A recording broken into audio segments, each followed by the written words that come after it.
Wala akong pakialam sa kanya, Ma. Isang obligasyon lang siya na kailangan kong tapusin. Hindi ko kailanman minahal ang isang babaeng galing sa putik.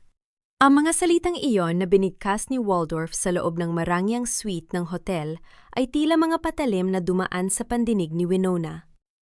Nanigas siya sa kinatatayuan sa likod ng bahagyang nakabukas na pinto. Ang kanyang mga kamay na puno ng maliliit na sugat at paltos mula sa ilang buwang paghabi ay nanginginig habang yakap ang isang espesyal na regalo. Iyon ay isang hand-woven shawl gawa sa pinakamahusay na hibla ng sutla na may disenyong hango sa mga bituin sa langit, ang rega, lung pinagpuyatan niya para sa kanilang 3 anibersaryo ng kasal. Bawat hibla ay hinabi niya ng may kasamang dalangin at pag-ibig sa pag-asang sa gabing ito sa wakas ay mapapansin ni Waldorf ang kanyang halaga. Ngunit ang bawat sinulid ng pag-asang yon ay tila isa-isang nalalagas sa kanyang paanan. Nang dahan-dahan niyang itulak ang pinto ang bumungad sa kanya, ay hindi lamang ang malamig na tinig ng kanyang asawa, kundi ang isang tagpong habambuhay na uukit ng lason sa kanyang gunita. Nakaupo si Waldorf sa gilid ng kama, habang si Celestine, ang babaeng palaging sinasabi ni Doña Amalia na karapat-dapat para sa kanyang anak, ay nakasandal sa balikat nito bakas ang mapaglarong ngiti sa mga labi. Hindi nakayanan ng mga nanghihinang daliri ni Winona ang bigat ng daladalang regalo. Ang balabal na dumaan sa libu-libong haplos ng pagmamahal ay bumagsak sa malamig na sahig walang likha na ingay, ngunit sapat na upang makuha ang atensyon ng mga tao sa loob ng silid. Winona? Ang boses ni Waldorf ay walang bakas ng pagkagulat, tanging inis at pagkayamot ang naroon. Anong ginagawa mo rito? Bago pa man makasagot si Winona, isang matunog na sampal ang nagpalingon sa kanyang mukha. Hindi si Waldorf ang gumawa niyon. Si Doña Amalia, na tila kanina pa naghihintay sa dilim, ay lumabas mula sa likod ng pinto at muling itinaas ang kamay. Ang kapal din naman ng mukha mong magpakita rito pagkatapos mong dungisan ang pangalan ng mga Valderrama? Sigaw ng matanda. Ang kanyang boses ay puno ng put, ang mga mata ay nanlilisik sa galit na tila binalot ng katuwiran. Nanlabo ang paningin ni Winona. Ang hapdi sa kanyang pisingi ay wala pa sa kalahati ng kirot na nararamdaman sa loob ng kanyang dibdib. Ano po ang ibig ninyong sabihin? Napunta ako rito para sa anibersaryo namin ni Waldorf. Anibersaryo o para itago ang kalantarian mo? Inihagis ni Doña Amalia ang isang makapal na envelope sa paanan ni Winona. Kumalat ang mga litrato sa sahig, mga larawang kuha sa madidilim na anggulo na nagpapakita kay Winona na tila may kasamang ibang lalaki, mga larawang selyado ng kasinungalingan. At wag mo akong tawaging masimula sa oras na ito, wala ka ng puwang sa pamilyang ito. Narito ang mga dokumento. Pirmahan mo ang leon at ang pag-amin na ninakawan mo ang kumpanya. Hindi totoo yan. Waldorf, maniwala ka sa akin, hindi ko magagawa yan sa'yo. Lumapit si Winona sa asawa. Nagmamakaawa ang kanyang mga luha ay pumatak sa telang dinesenyo niya para sa lalaking mahal niya. Ngunit tumayo si Waldorf at lumayo tila diring-diri na madikit sa kanya. Huwag mo akong hawakan, Winona. Tama si Mama. Siguro nga ang utang na loob na ibinigay namin sa pamilya mo ay hindi sapat para gawin kang marangal. Sapat na ang 3 taon na pagkukunyari. Utang na loob. Pag-uulit ni Doña Amalia ang boses ay naging malambot, ngunit kasing talim ng labaha. Naaalala mo ba, Winona, kung hindi dahil sa pera ng mga Valderrama, matagal nang nabulok ang ama mo sa ospital? Kung gusto mo silang manatiling ligtas, pirmahan mo ito, umalis ka ng tahimik. Tanggapin mo ang lahat ng paratang o sisiguraduhin kung sa kulungan ang tuloy ninyo mag-ama. Ang silid na dati ay pangarap ni Winona na maging kanlungan ng pag-ibig ay naging isang madilim na selda. Ang bawat hininga niya ay tila may kasamang bubog. Ang katahimikan ni Waldorf ay ang pinakamasakit na parusa. Sa gitna ng kanyang pagkasira, naramdaman ni Winona ang isang kakaibang pintig sa kanyang puson, isang munting buhay na tila sumasabay sa kanyang pighati. Dahan-dahan niyang kinuha ang panulat. Ang bawat dulo ng kanyang pirma ay tila paglaslas sa sarili niyang leeg. Pagkatapos tumayo siya ng tuwid, kahit na ang kanyang buong mundo ay gumuguho na. Hindi na siya tumingin kay Waldorf. Hindi na siya tumingin sa balabal na ngayon ay tinatapakan na ni Celestine. Lumabas siya ng hotel sa gitna ng malakas na ulan. Ang lamig ng bawat patak ng tubig ay humahalo sa kanyang mainit na luha. Habang naglalakad siya sa madilim na kalsada, walang ibang kasama kundi ang sakit at ang lihim na buhay sa kanyang sinapupunan, isang tanong ang paulit-ulit na bumubulong sa kanyang isipan. Hanggang kailan kailangang bayaran ng isang utang na loob kung ang kapalit na nito ay ang sarili mong kaluluwa? Hindi ko inakala na ang lugar na pinangarap kong iwanan ay siya palang magiging tanging silong ko sa gitna ng unos na sumira sa aking buhay. Ang bawat hakbang ko sa maputik na eskinita ng tondo ay tila paglubog ng aking danggal sa lupa mabigat at puno ng pait. Ang amoy ng basang basura at singaw ng mainit na kalsada ay sumalubong sa akin malayo sa bango ng mga mamahaling pabango at malinis na pasilyo ng Mansyong Valderrama na tinawag kong tahanan sa loob ng 3 taon. Tumigil ako sa harap ng isang maliit at luma na pinto ang gawa sa pinagtagpi-tagping plywood. Ito ang bahay kung saan ako lumaki ang dampa na pilit kong itinaguyod noon bago ako naging Mrs. Valderrama. Sa kislap ng kidlat, sa malayo nakita ko ang sarili kong refleksyon sa isang basag na salamin sa labas ng bahay, gusot ang damit basa ng ulan at may bakas pa ng pulang marka sa aking pisingi. Ang dating prinsesa ng korporasyon ay isa na ngayong ligaw na kaluluwa sa dilim. Winona, anak, ikaw ba yan? Ang boses na iyon ay galing kay Aling Ising, ang matagal na naming kapitbahay na parang pangalawang ina ko na rin.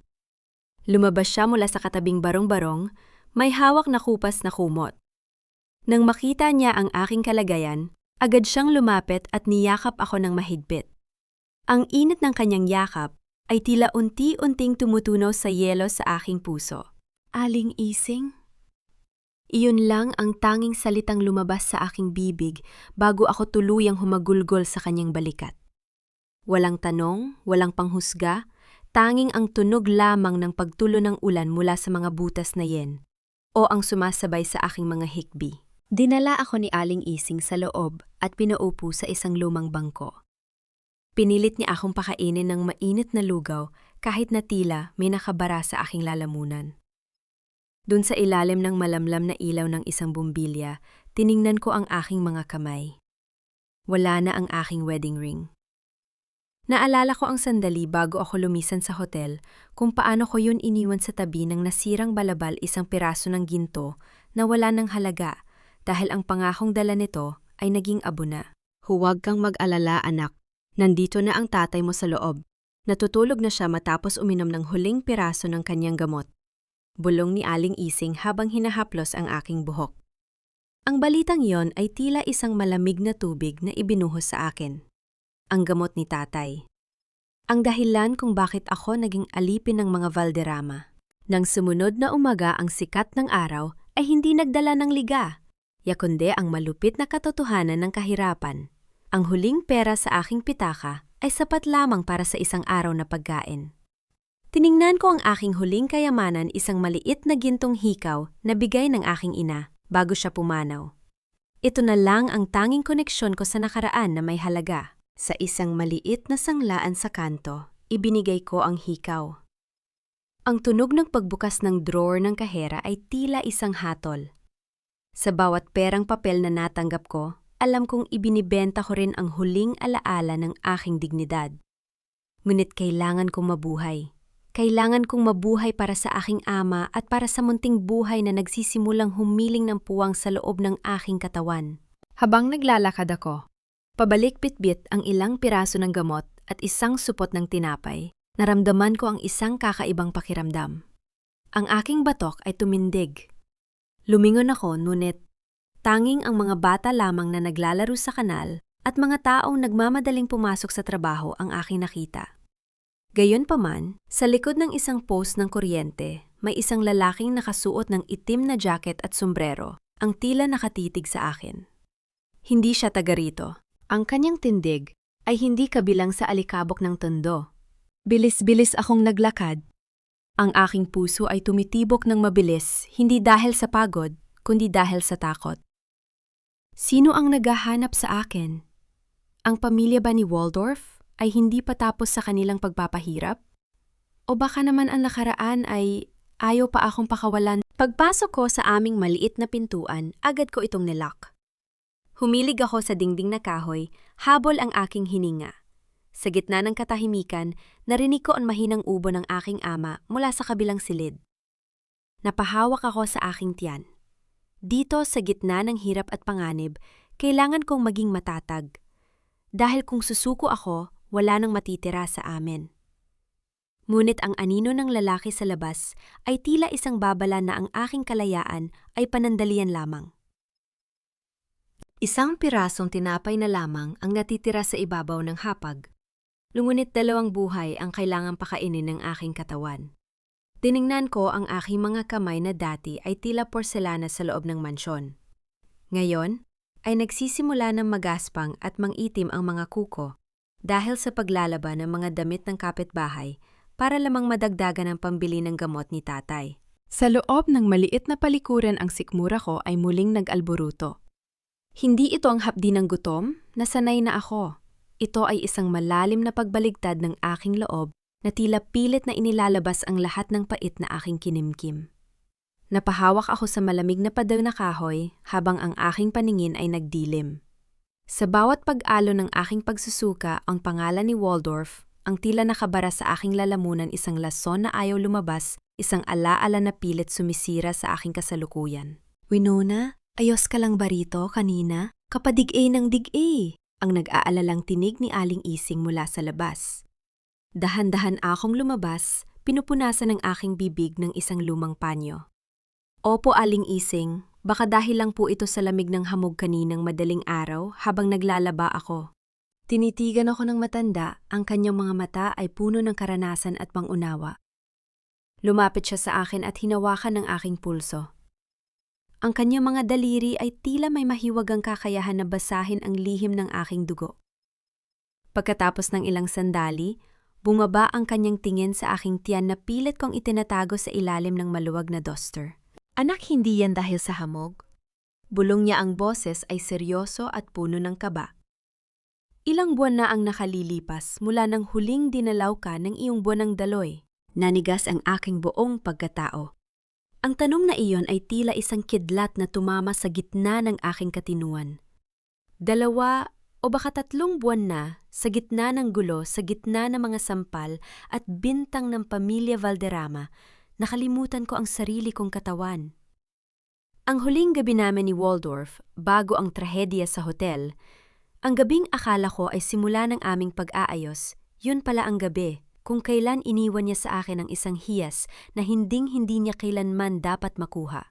Buntis ka, Winona!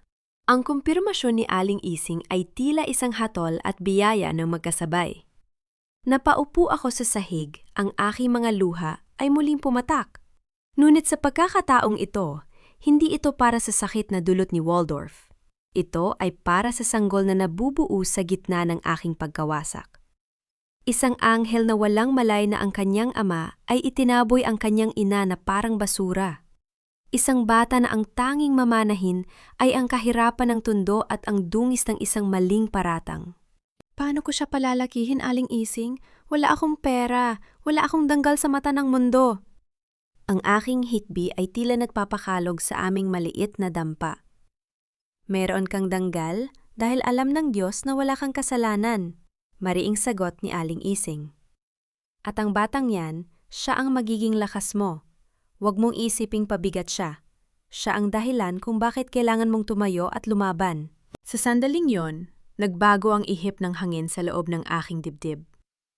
Ang dating takot ay napalitan ng isang matigas na determinasyon. Kung ang pamilya Valderrama ay gustong sirain ako, hindi ko hahayang madamay ang aking anak. Hahabi ako ng bagong mundo para sa kanya, kahit na ang gamitin kong sinulid ay ang sarili kong mga ugat at dugo.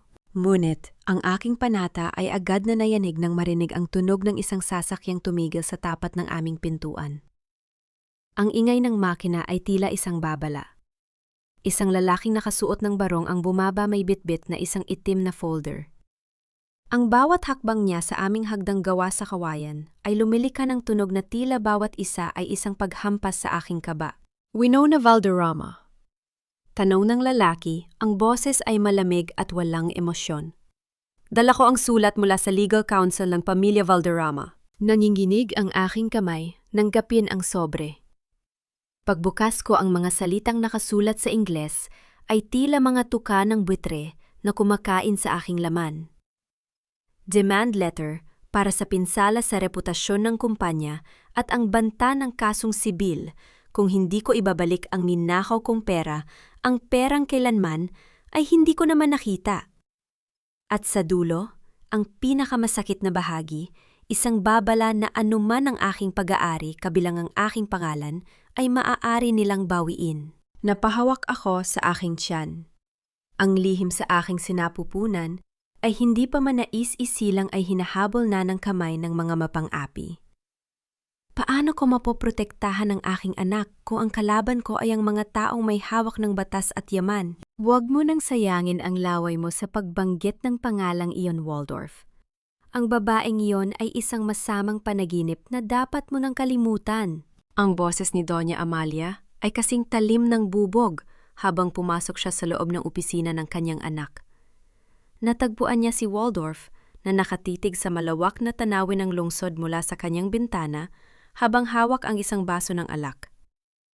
Ang dating maaliwalas na mukha ng lalaki ay napalitan ng dilim, ang kanyang mga mata ay tila mga uling na nawala na ng kislap.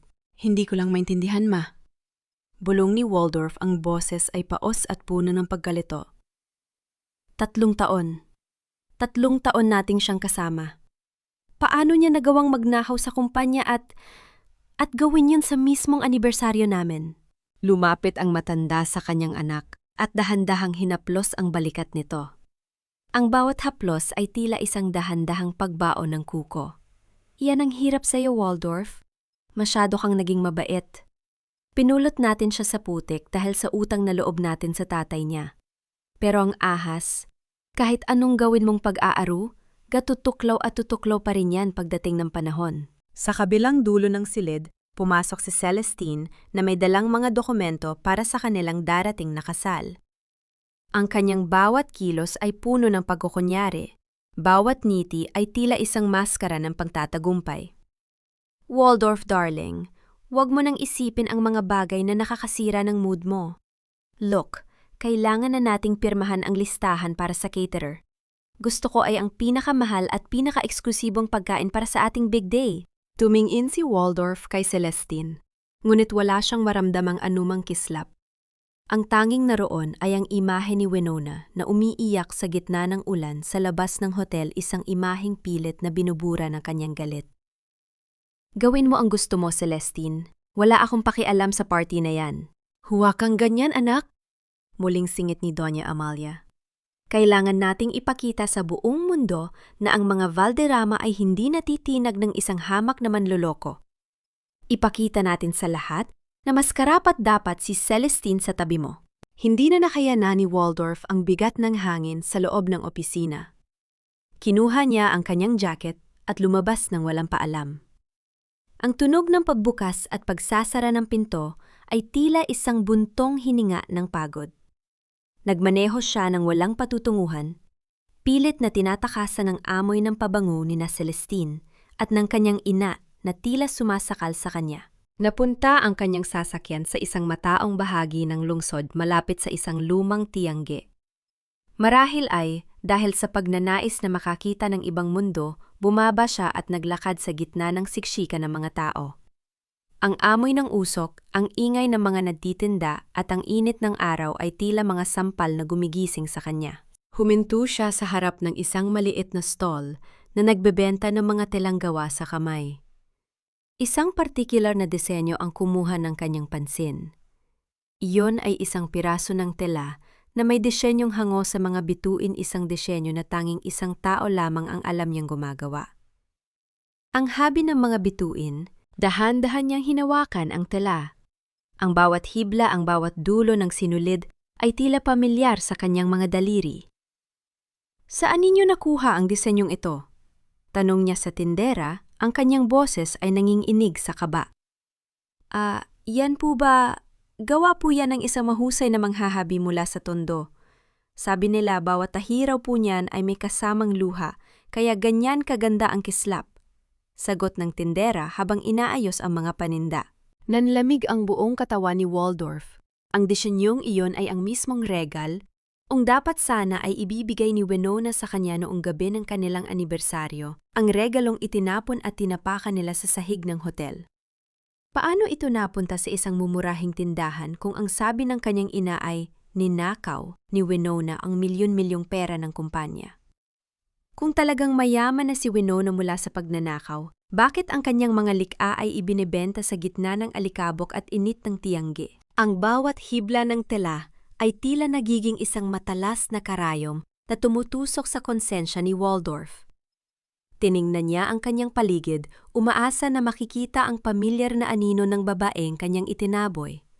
Ngunit tanging ang mukha ng mga stranger ang sumalubong sa kanya. Isang malalim na pagdududa ang nagsimulang gumapang sa kanyang puso, isang pagdududa na pilit na itinatago ng mga kasinungalingan ng kanyang ina. Tumingin ka sa akin, Winona. Ganyan na ba kababa ang narating mo para maging isang hamak na kargador sa kalsada? Ang boses ni Waldorf ay tila isang malamig na hampas ng hangin sa gitna ng maalinsangang hapon sa labas ng Ninoy Aquino International Airport. Nanigas si Winona sa kanyang kinatatayuan. Ang malaking kahon ng mga telang, dinesenyo niya ang kanyang huling pag-asa para sa pambayad sa upa, ay tila biglang bumigat ng 100 beses. Dahan-dahan siyang lumingon. Doon sa harap ng isang makintab at itim na sasakyan, nakatayo ang lalaking dati ay nangakong poprotektahan siya sa lahat ng bagyo. Nakasuot si Waldorf ng isang mamahaling suit, ang bawat hibla nito ay sumisigaw ng yaman at kapangyarihan. Sa tabi niya ay ang mga tauhan ng kumpanya na dati ay yumuyukod kay Winona, ngunit ngayon ay nakatingin sa kanya ng may halong pait at panghahamak. Tiningnan ni Winona ang kanyang sarili sa pamamagitan ng mga mata ni Waldorf. Ang kanyang suot na duster ay kupas na at may mansa ng pawis. Ang kanyang mga tsinelas ay pudpud na ang suwelas mula sa malalayong nilakad. Ang kanyang buhok na dati ay palaging nakaayos ay basa ng pawis at nakatali na lamang ng isang simpleng goma. Ang kaibahan ng kanilang mundo ay tila isang malalim na bangin na hindi na kailanman matatawid. Nagtratrabaho ako ng marangal, Waldorf. Ang boses ni Winona ay mahina, ngunit may diing nagmumula sa kanyang kaibuturan. Hindi ko kailangang humingi ng tawad sa paggawa ng tama. Marangal isang mapait, natawa ang kumawala sa mga labi ni Waldorf. Lumapit siya ng kaunti sapat na upang maamoy ni Winona ang pamilyar na pabango nito, isang amoy na dati ay nagbibigay sa kanya ng seguridad, ngunit na yon ay nagdadala lamang ng sakit. Ang magnakaw sa sarili mong pamilya at pagkatapos ay magkunwaring biktima sa gitna ng tondo. Yun ba ang tinatawag mong marangal? Wala akong ninakaw. Sigaw ni Winona, ang kanyang mga mata ay nagsimulang magtubig. Kailanman ay hindi ko nagawang dungisan ang pangalan ninyo. Ang tanging ninakaw sa akin ay ang aking danggal at ang pagkakataong maging masaya sa tabi mo. Tama na ang drama, Winona. Pagod na ako sa mga kasinungalingan mo. Pagputol ni Waldorf, ang kanyang mga mata ay puno ng pagkamuhi. Siguro nga ay tama si Mama. Hindi ka talaga nababagay sa amin. Diyan ka nararapat sa gitna ng alikabok at ingay ng kalsada. Ngunit sa gitna ng kanyang galit, isang bagay ang kumuha ng pansin ni Waldorf. Habang humihinga ng malalim si Winona dahil sa pagod at emosyon, ang suot nitong maluwag na damit ay humigpit sa kanyang katawan dahil sa ihip ng hangin. Dun sa gitna ng kanyang pagkatao ay ang isang umbok na hindi na maikakaila. Isang umbok na nagsasabing may buhay na nananahan sa loob ng babaeng kanyang itinaboy. Nanigas si Waldorf. Ang kanyang galit ay tila napalitan ng isang nakabibinging katahimikan. Ang kanyang tingin ay nakapako sa tiyan ni Winona, habang ang kanyang puso ay tumitibok ng mabilis tila isang tambol na nagbababala ng isang malaking katotohanan. Buntis ka! Bulong ni Waldorf, ang boses ay nanginginig. Ang bawat salita ay tila isang tanong na ayaw niyang malaman ang sagot. Mabilis na iniwas ni Winona ang kanyang katawan. Pilit na itinatago ang kanyang anak mula sa mapanuring mata ng lalaki. Ngunit huli na. Ang sikretong 3 buwan niyang iniingatan ay nakalantad na sa harap ng mundong sumira sa kanya. Ilang buwan na, Winona? Tanong muli ni Waldorf, ang kanyang tono ay naging otoridad at puno ng pagdududa. Ilang buwan na ang nakalilipas mula nang iwan mo ang hotel na yon. Hindi sumagot si Winona. Pinilit niyang buhatin muli ang kahon kahit na ang kanyang mga binti ay tila gawa sa jello. Ang bawat pintig ng kanyang puso ay tila isang pagsusumamo sa kanyang anak. Huwag kang matakot, anak. Hindi kita hahayuang makuha nila. Sagutin mo ako, sigaw ni Waldorf. Hinawakan niya ang braso ni Winona ng mahigpit. Sino ang ama niyan, ang lalaking kasama mo sa hotel? Ang lalaking ipinalit mo sa akin? Ang tanong na iyon ay tila isang huling sampal na bumasag sa huling piraso ng pag-asa ni Winona. Tumingin siya ng diretsyo sa mga mata ni Waldorf, mga matang dati ay pinagtatiwalaan niya ng kanyang buhay. Ang sakit, ang pait, at ang lahat ng pighati ng mga nakaraang buwan ay nagtipon-tipon sa kanyang lalamunan. Ang ama nito, isang mapait at malungkot ng iti ang sumilay sa mga labi ni Winona habang ang isang malaking butil ng luha ay pumatak sa kanyang pisingi. Ang ama ng batang ito ay namatay na sa puso ko noong gabing iwanan niya ako sa ulan, Waldorf. Huwag mo nang itanong kung sino siya dahil kailanman hindi mo na siya makikilala. Binawi ni Winona ang kanyang braso ng may puwersa. Sa gitna ng pagkagulat ni Waldorf, mabilis siyang tumalikod at naglakad palayo, bitbit ang mabigat na kahon at ang mas mabigat na pasanin sa kanyang puso. Iniwan niya si Waldorf na nakatayo sa gitna ng marang, yung paligid ng airport. Ang mga kamay nito ay nakakuyom at ang isipan ay puno ng mga tanong na magiging dahilan ng kanyang mga walang tulog na gabi. Habang sumasakay sa isang siksikang jeep pabalik ng tondo, napahawak si Winona sa kanyang tiyan. Ang munting buhay sa loob ay tila sumisipa ng mahina, isang paalala na sa gitna ng digmaang ito, hindi siya nag-iisa. Ngunit ang anino ni Waldorf ay tila isang madilim na ulap na sumusunod sa kanya, isang ulap na nagbabadyang magdala ng isa pang malakas na bagyo. Ilang beses ko bang sasabihin sa'yo, Waldorf? Ang mga Valderrama ay hindi nililingon ang basurang itinapon na. Look at these designs, darling! Mas bagay ito sa image natin. Ang boses ni Celestine ay parang huni ng ibong pilit na nagpapakitang gilas habang iwinawagayway ang mga katalog ng mamahaling wedding gown sa harap ni Waldorf. Ngunit ang lalaki ay tila isang estatwa, ang bato sa loob ng kanilang malawak na sala. Ang bawat kislap ng chandelier sa mansyon ay tila nanunukso sa dilim na namuo sa kanyang isipan mula nang magtagpo ang kanilang mga landas ni Winona sa airport.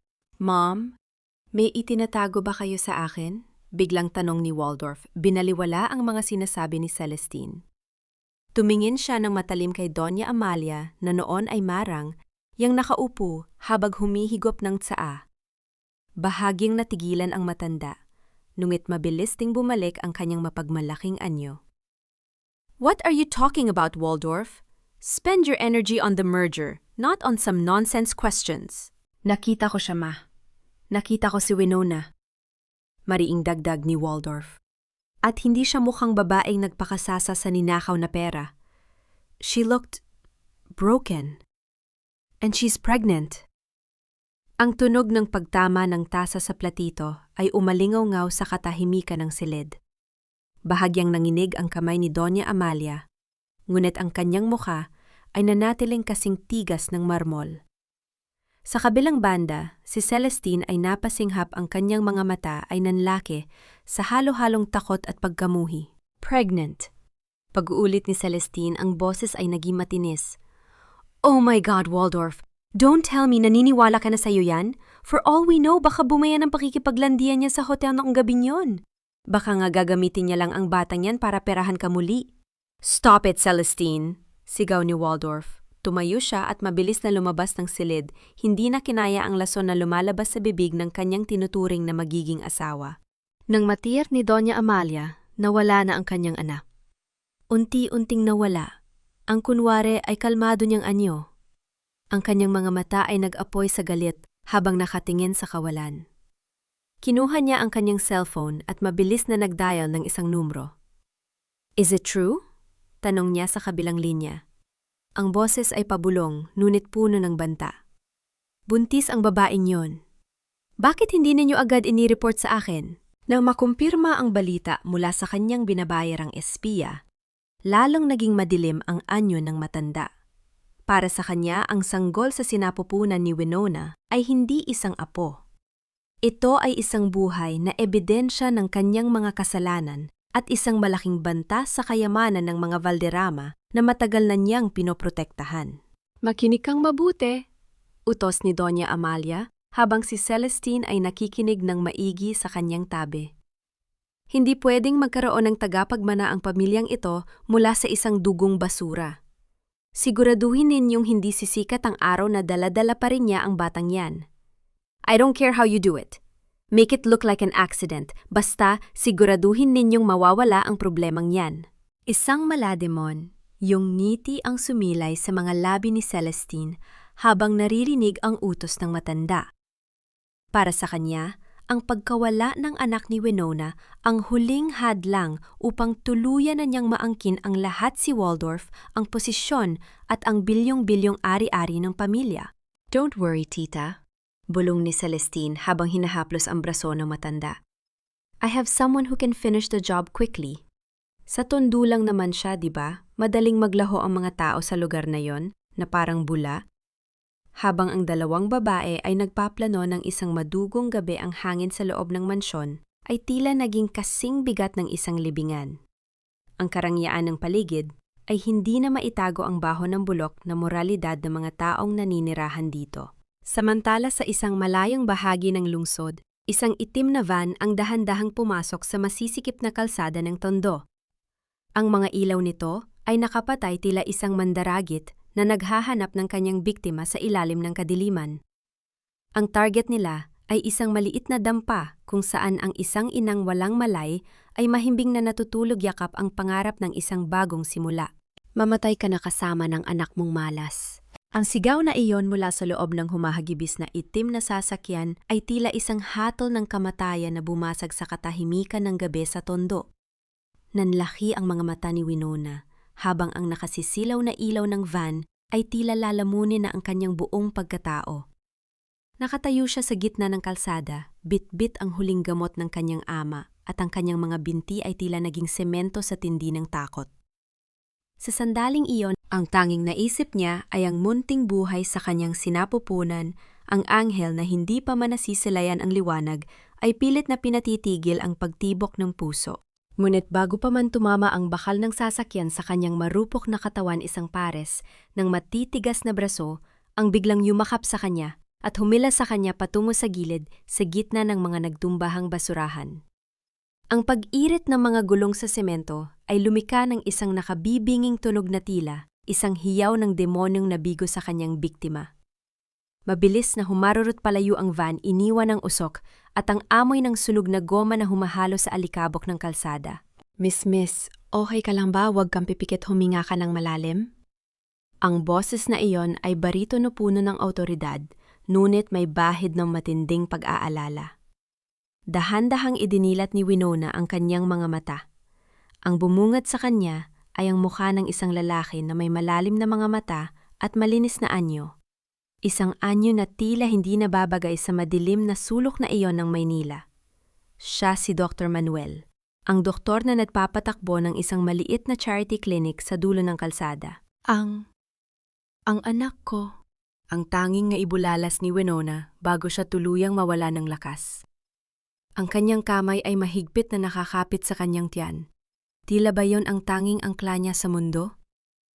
Huwag kang mag-alala, ligtas kayo. Dahan-dahan lang, sabi ni Manuel habang maingat siyang binuhat. Tila ba isa siyang mamahaling porselana na maaaring mabasag sa kaunting pagkakamali? Dinala ni Manuel si Winona sa loob ng kanyang maliit nuit malinis na klinika. Ang amoy ng alkohol at gamot ay tila naging isang banal na pabango na nagbigay ng panandaliang kapayapaan sa naguguluhang isipan ni Winona. Habang sinusuri ni Manuel ang kanyang vital signs, hindi mapigilan ng doktor na mapatitig sa mukha ng babaeng nasa kanyang harap. Pamilyar ang mukhang ito. Ito ang babaeng nasa mga headline nung nakaraang mga buwan, ang itinaboy na asawa ng mga Valderrama. Winona Valderrama, ikaw nga, Bulong ni Manuel sa kanyang sarili habang inaayos ang swero sa braso nito. Hindi siya naniniwala sa mga balita. Bilang isang doktor, mas marunong siya magbasa ng mga mata kaysa sa mga tabloid. At ang mga mata ni Winona, kahit nakapikit, ay nagsasalaysay ng isang kwento ng kawalang sala at matinding pighati. Nang magising si Winona, makalipas ang ilang oras. Ang liwanag ng klinika ay tila isang mainit na yakap.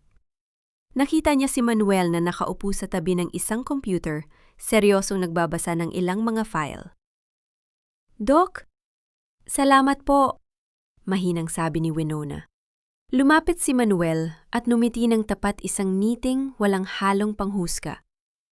"Trabaho ko yun, Winona. At huwag kang mag-alala ang baby mo. Napakatapang niya. Maayos ang tibok ng puso niya."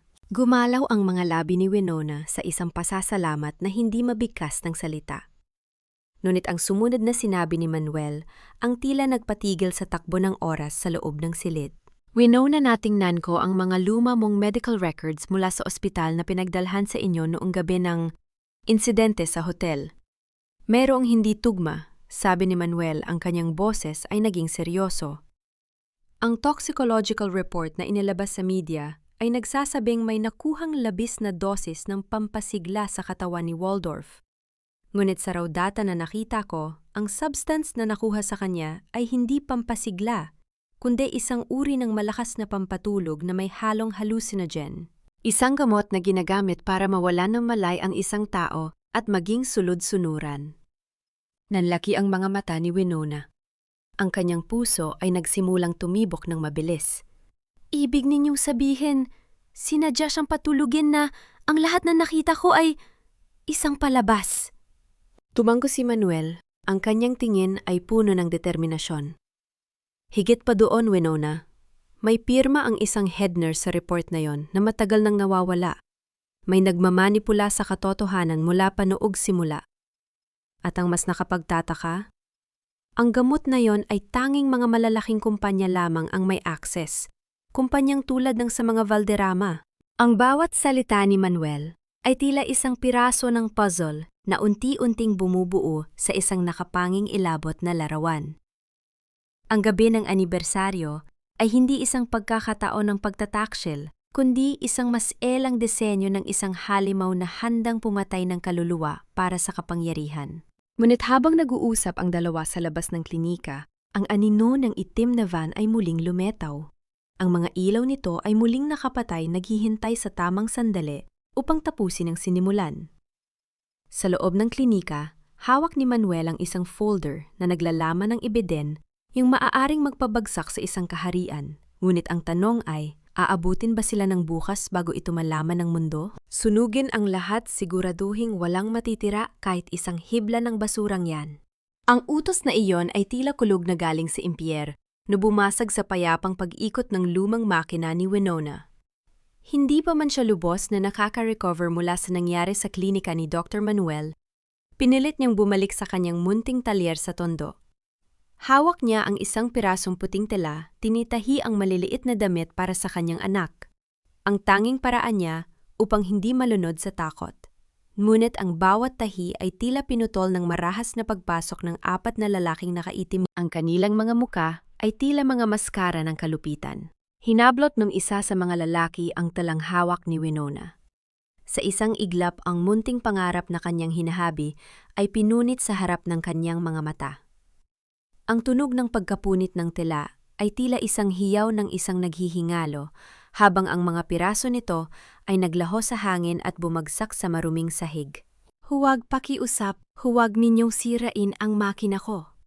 Pagsusuma mo ni Winona, pilit niyang niyayakap ang kanyang lumang sewing machine. Ang tanging pamana ng kanyang ina, ang tanging sandigan ng kanilang sikmura.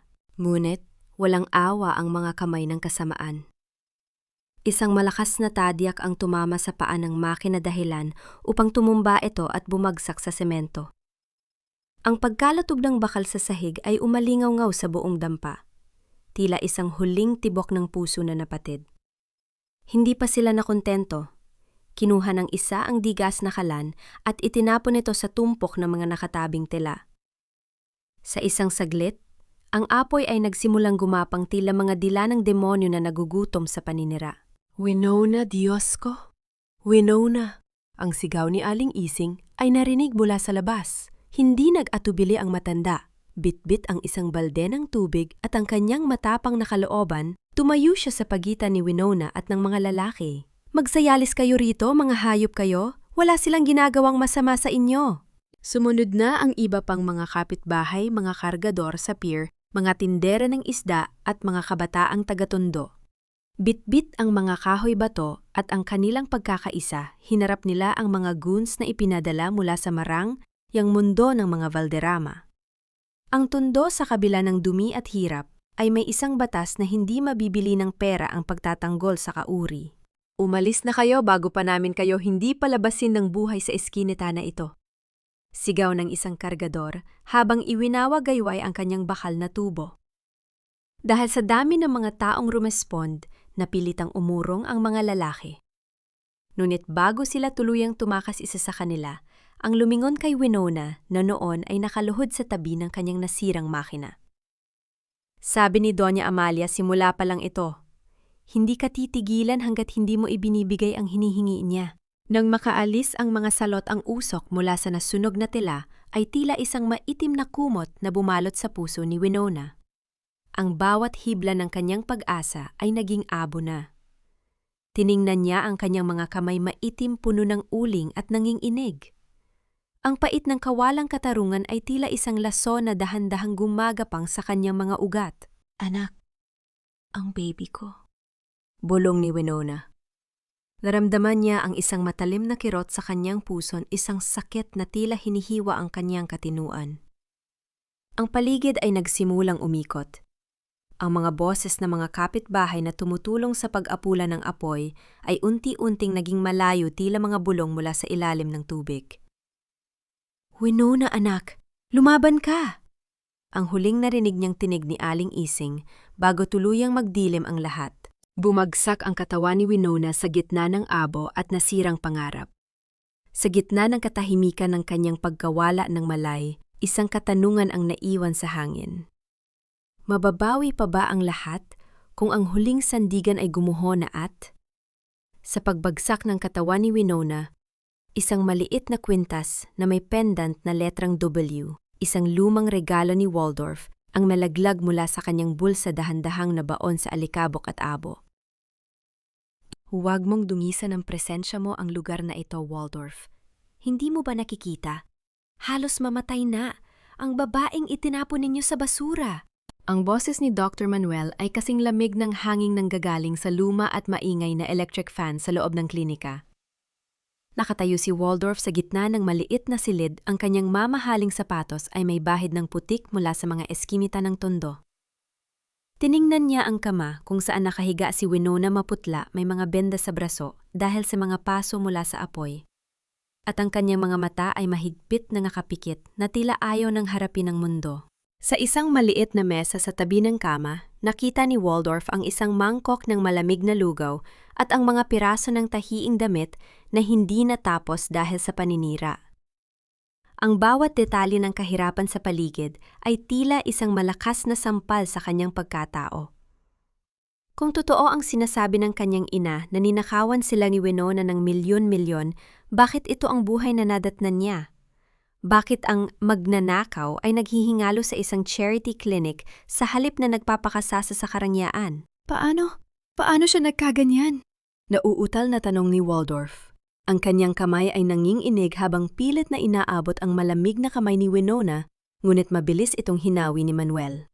Nagkaganyan siya dahil sa mga taong ipinadala ng pamilya ninyo upang sunugin ang tanging hanapbuhay niya.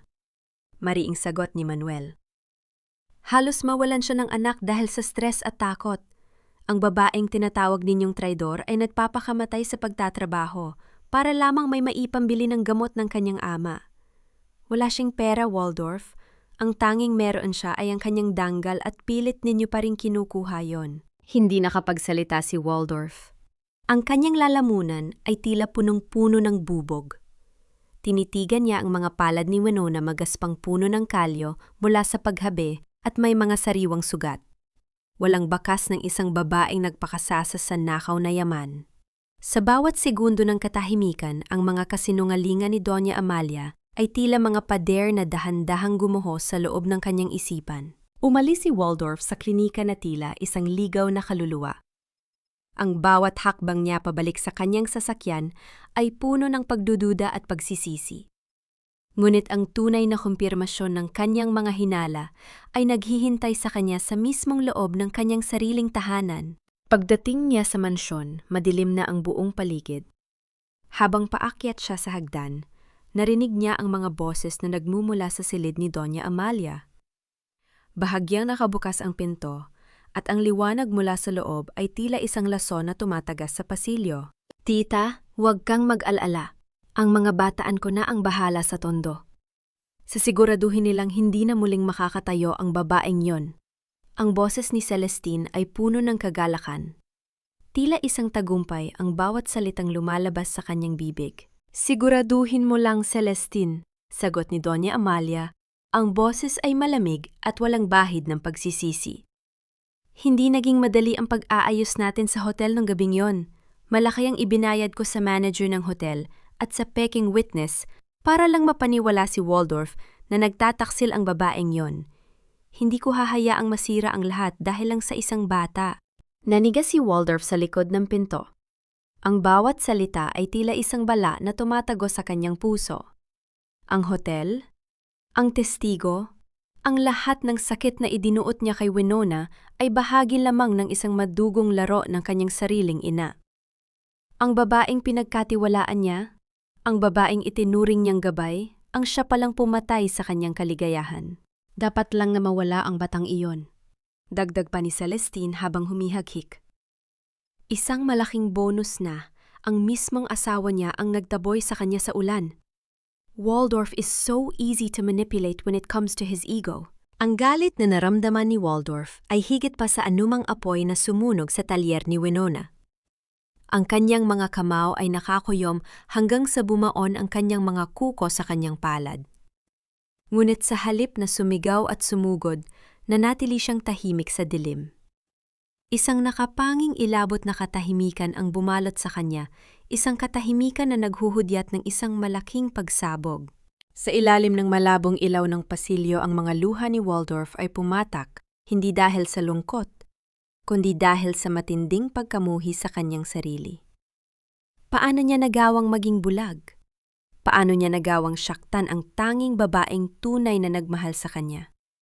Habang dahan-dahan siyang umaatras palayo sa pinto, isang tanong ang umalingaw-ngaw sa kanyang isipan. Kasing pait ng katotohanang kakaalam lang niya. Mayroon pa bang puwang para sa pagpatawad ang isang pusong? Ilang beses mo nang pinatay, huwag kang gagawa ng kahit anong ingay. Hanapin mo si Mr. Reyes at dalhin mo siya sa akin nang walang nakakaalam, kahit si Mama. Ang utos ni Waldorf sa kanyang pinagkakatiwala ang tauhan ay kasing pait ng kape na lumalamig na sa kanyang harapan. Nakaupo siya sa dilim na kanyang silid-aklatan, ang tanging liwanag ay nagmumula sa asul na kislap ng monitor ng kanyang laptop. Ang mga kamay niya na dati ay kampanteng humahawak ng baso ng mamahaling wine, na yon ay nanginginig habang binubuksan ang mga lumang file ng kumpanya. Ang mga file na dati ay hindi niya binigyang pansin dahil sa buong tiwala niya sa kanyang ina. Habang ang buong mansyon ay balot ng katahimikan, si Waldorf ay nagsimulang maghukay sa sarili niyang libingan ng pagsisisi. Bawat dokumentong binubuksan niya ay tila isang piraso ng katotohanan na sumasampal sa kanyang mukha. Nakita niya ang mga kakaibang transaksyon, ang mga paglipat ng pondo na walang malinaw na destinasyon, at ang mga pirma ni Celestine na nakatago sa ilalim ng mga pangalan ng mga pekeng kumpanya. Ngunit ang pinakamasakit ay ang makitang ang pangalan ni Winona, ang ginamit na authorized signatory sa mga dokumentong ito noong panahong wala itong kaalam-alam at abala lamang sa pag-aalaga sa kanyang may sakit na ama. Ang tunog ng pag-ikot ng bentila, door sa kisame, ay tila isang mapang-asar na tawa sa pandinig ni Waldorf. Naalala niya kung paano niya sinigawan si Winona, kung paano niya ito tinawag na magnanakaw sa harap ng maraming tao. Ang bawat salitang binitiwan niya noon ay tila mga karayom, na ngayon ay bumabalik at tumutusok sa sarili niyang lalamunan. Makalipas ang ilang oras, isang tawag ang nagpabilis sa tibok ng kanyang puso. Sir, nahanap na namin si Mr. Reyes. Nakatago siya sa isang maliit na probinsya sa Laguna. Takot na takot siya, sir. Sabi niya may mga tao raw na nagbabanta sa buhay niya. Kung magsasalita siya tungkol sa audit nung nakaraang taon, dalhin niyo siya sa safe house. Darating ako. Sagot ni Waldorf. Ang bawat hakbang niya palabas ng mansyon ay maingat tila isang magnanakaw sa sarili niyang tahanan. Iniwasan niya ang mga security camera na alam niyang kontrolado ng kanyang ina. Ang bawat pagtapak niya sa marmol na sahig ay tila pagtapak sa manipis na yelo na anumang oras ay maaaring mabasag. Sa loob ng isang madilim at lumang bodega sa labas ng lungsod, hinarap ni Waldorf ang dating accountant ng pamilya. Si Mr. Reyes ay mukhang tumanda ng 10 taon.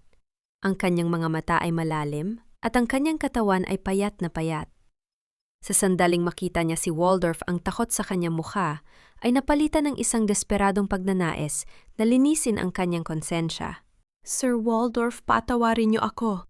Wala akong nagawa. Ang boses ni Mr. Reyes ay nanginginig tila isang dahong natutuyo. Si Doña Amalia at si Miss Celestine, sila ang nag-utos sa akin na ayusin ang mga libro. Binantaan nila ang pamilya ko. Ang lahat ng ibentang nila kay Ma'am Winona, lahat yon ay gawa-gawa lang.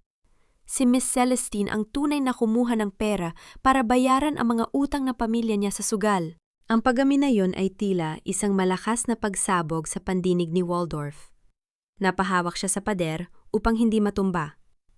Ang bawat hibla ng kanyang pagkatao ay tila nagigigil sa galit at bighati. Ang hotel, ang lalaking kasama ni Winona sa mga litrato. Sino siya? Isang actor lang yun, sir. Binayaran nila para pumasok sa kwarto habang tulog na tulog kayo dahil sa pinainom nilang gamot. Si Ma'am Winona naman, pinapunta nila doon sa maling impormasyon. Ang lahat ay isang malaking bitag. Paliwanag ni Mr. Reyes habang umiiyak. Kinuha ni Waldorf ang lahat ng mga dokumento at ang recorded statement ni Mr. Reyes. Ito na ang sandatang kailangan niya upang mabawi ang lahat. Ngunit sa gitna ng kanyang pag-asa, isang masamang balita ang dumating mula sa kanyang tauhan na nagbabantay sa hotel manager, ang huling saksi na maaaring magpatunay sa sabwatan. Sir, wala na po ang manager ng hotel. Kaninang madaling araw lang may mga pulis na dumating at kinuha siya. Sabi nila may kaso raw itong kinakaharap at dinala sa hindi malamang lugar. Mukhang naunahan tayo ng mama ninyo, sir. Ang pagkawala ng mahalagang saksi na iyon ay tila isang malamig na kamay na sumakal sa leeg ni Waldorf. Alam niyang nagsisimula ng kumilos si Doña Amalia upang burahin ang lahat ng bakas ng kanyang kasamaan. Habang nakatayo siya sa gitna ng dilim, naramdaman niya ang isang matinding pangamba. Hindi lamang ang katotohanan ang nasa panganib, kundi pati na rin ang buhay ni Winona at ng kanilang anak. Bumalik si Waldorf sa kanyang sasakyan. Ang kanyang isipan ay tila isang mabilis na pelikula ng mga plano at takot. Kailangan niyang kumilos ng mabilis bago pa tuluyang maglaho ang lahat ng ebidensya. Ngunit ang isang tanong ay nananatiling nakabitin sa hangin. Sapat na ba ang mga hawak niya upang gibain ang pader ng kasinungalingan na binuo ng sarili niyang dugo? At higit sa lahat, mapoprotektahan ba niya si Winona bago pa ito maabot ng mahabang kamay ng kanyang ina? Isang pirma lang, Winona, at makakalabas ka sa impyernong ito. Pero ang bata ay mananatili sa amin. Siya ay isang Valderrama at hindi ko hahayaang lumaki siya sa gitna ng mga daga at basura. Ang boses ni Doña Amalia ay tila isang hatol ng kamatayan na umalingaw. Now sa loob ng maliit na klinik ni Dr. Manuel. Nakatayo ang matanda sa gitna ng silid ang kanyang marangya. Yang itim na terno ay tila isang mantsa sa malinis nulit simpleng kapaligiran. Sa kanyang tabi ay isang lalaking naka-Amerika na hawak ang isang makapal na folder na naglalaman ng mga dokumentong may kapangyarihang bumura sa kinabukasan ng isang ina. Dahan-dahang ibinaba ni Winona ang hawak niyang karayom at sinulid. Kasalukuyan niyang tinatahi ang isang maliit na sapin para sa higaan ng sanggol, isang simpleng tela na kinuha niya mula sa mga tira-tirang piraso sa kanyang talyer. Ang bawat tahi niya ay puno ng pag-asa, ngunit sa harap ng kanyang dating biyenan ang lahat ng yon ay tila naging marupok. Tiningnan niya ang puting sobre na inilapag ng abogado sa ibabaw ng kanyang kama, isang check na may halagang sapat upang bilhin ang katahimikan ng isang buong barangay. Hindi ko ibebenta ang anak ko, Doña Amalia. Ang boses ni Winona ay mahina, ngunit kasing tigas ng bato. Maaaring nakuha ninyo ang lahat, sa akin ang asawa ko, ang dangal ko, pati ang hanapbuhay ko. Pero ang buhay na ito ay hindi sa inyo. Ito ay sa akin. Isang mapait na niiti ang sumilay sa mga labi ng matanda. Lumapit siya ng kaunti sapat na upang maamoy ni Winona ang mabangong halimuyak ng mamahaling pabango na tila sumasakal sa hanging nanatili sa silid. Huwag kang magmalinis, Winona. Tandaan mo kung sino ang nagbayad para sa huling hininga ng tatay mo. Ang bawat pintig ng puso niya noon ay binayaran ko. Utang na loob mo sa akin ang buhay ng pamilya mo, at ngayon, singilan na. Naramdaman ni Winona ang isang matalim na kirot sa kanyang dibdib. Ang salitang utang na loob ay tila isang tanikala na muling humihigpit sa kanyang leeg. Naalala niya ang kanyang ama na nasa kabilang kwarto payapang natutulog ngunit nananatiling mahina. Ang bawat gamot, ang bawat suwero ay tila mga paalala ng kanyang pagkakaalipin sa pamilya Valderrama. Kung ayaw mong ibigay ang bata sa santong, dasalan kukunin ko siya sa santong paspasan. Bulong ni Doña Amalia, ang kanyang mga mata ay nanlilisik sa poot. Naka-file na ang kasong kidnapping at child endangerment laban sa'yo. Isang tawag ko lang kukunin ng mga pulis ang batang yan sa oras na lumabas siya sa sinapupunan mo dahil napatunayan na nating isa kang kriminal na magnanakaw. Wala kang laban sa akin, Winona. Wala kang pera, wala kang koneksyon. Isa ka lang basurang nagpipilit maging ginto. Ang bawat salita ay tila isang hampas ng latigo sa pagkatao ni Winona. Napahawak siya sa kanyang tiyan at sa sandaling, yun naramdaman niya ang isang mahinang sipa mula sa loob. Isang munting galaw na tila nagsasabing, "Inay, huwag kang susuko!" Ang init ng luhang pumatak sa kanyang pisingi ay humalo sa determinasyong ngayon lamang niya naramdaman sa kanyang buong buhay. "Makaalis na nga kayo." Ang boses ni Dr. Manuel ay biglang sumulpot mula sa pintuan. Hawak niya ang isang record book at ang kanyang mukha ay puno ng matinding galit. "Ang pasyente ko ay kailangang magpahinga, at kung hindi kayo lalabas, tatawag ako ng barangay at media upang makita nila kung paano nanggigipit ang isang Doña Valderrama ng isang buntis sa loob ng charity clinic." Tumingin ng matalim si Doña Amalia kay Manuel bago muling ibinaling ang tingin kay Winona. "Tandaan mo ito, Winona. Hindi ito ang huli nating pagkikita. Ang dugong Valderrama ay hindi mananatili sa putik. Darating ang araw na ikaw mismo ang magmamakaawa na kunin ko ang batang yan dahil sa gutom." Nang makaalis ang matanda, ang tunog ng pagsara ng pinto ay tila isang kulog na nag-iwan ng nakabibinging katahimikan. Napaupo si Winona sa gilid ng kama, ang kanyang buong katawan ay nanginginig. Ang bawat hininga niya ay tila may kasamang bigat ng buong mundo. "Paano kung totoo, Doc?" bulong ni Winona habang nakatingin sa kawalan. "Paano kung makuha niya ang anak ko?" Hindi sumagot si Manuel. Ngunit ang kanyang kamay ay marahang pumatong sa balikat ni Winona bilang suporta. Sa labas ng klinika, ang dilim ng gabi ay tila mas lalong kumapal. At sa ilalim ng post ng kuryente, isang pamilyar na itim na sasakyan ang naghihintay, hindi kay Doña Amalia, kundi kay Waldorf na kanina pa nakikinig sa bawat salitang binitiwan ng kanyang ina mula sa labas. Ang katotohanan ay nakalantad na, ngunit ang panganib ay mas lalong naging totoo. Isang katanungan ang naiwan sa isipan ni Winona habang yakap ang kanyang tiyan sa gitna ng kadiliman. Meron pa bang paraan upang maprotektahan ang isang anghel? Kung ang buong mundo ay nakahandang itakwil siya, ang bawat haplos ni Winona sa kanyang tiyan ay tila isang panata ng katapatan sa gitna ng mundong puno ng pagkukunyari. Nakaupo siya sa isang luma at tumba-tumbang gawa sa kawayan sa likod ng klinika ni Dr. Manuel, kung saan ang tanging naririnig ay ang mahinang kaluskos ng mga dahon ng mangga at ang malayong ingay ng mga sasakyan sa kalsada. Ang kanyang mga kamay na dati ay mabilis humabi ng mga pangarap, Ngayon ay may mga bakas na ng peklat mga sugat na nagsisilbing mapa ng kanyang pagtitiis. Bumukas ang pinto at lumabas si Dr. Manuel. Kasunod ang isang lalaking tila pasan, ang buong daigdig sa kanyang mga balikat. Nanigas si Winona nang makilala ang mukha ni Mr. Reyes, ang dating accountant ng mga Valderrama na palaging yumuyukod sa kanya noon sa opisina. Ma'am Winona, patawarin niyo po ako. Ang boses ni Mr. Reyes ay nanginginig tila isang tuyong dahon na anumang oras ay tatangayin ng hangin. Lumapit siya at dahan-dahang inilapag sa ibabaw ng maliit na mesa ang isang itim na folder. Hindi ko na kaya ang bigat sa aking kalooban. Ang lahat ng ibinintang nila sa inyo tungkol sa nawawalang pera, narito ang katotohanan. Ang bawat sentimong sinasabi nilang ninakaw ninyo ay napunta sa mga accounts ni Miss Celestine sa ibang bansa. Ginamit nilang inyong pirma na ginaya lamang sa pamamagitan ng computer. Tinitigan ni Winona ang mga dokumento. Ang bawat numero at lagda ay tila mga aninong nagsasalita isinisigaw ang kawalang katarungang dinanas niya.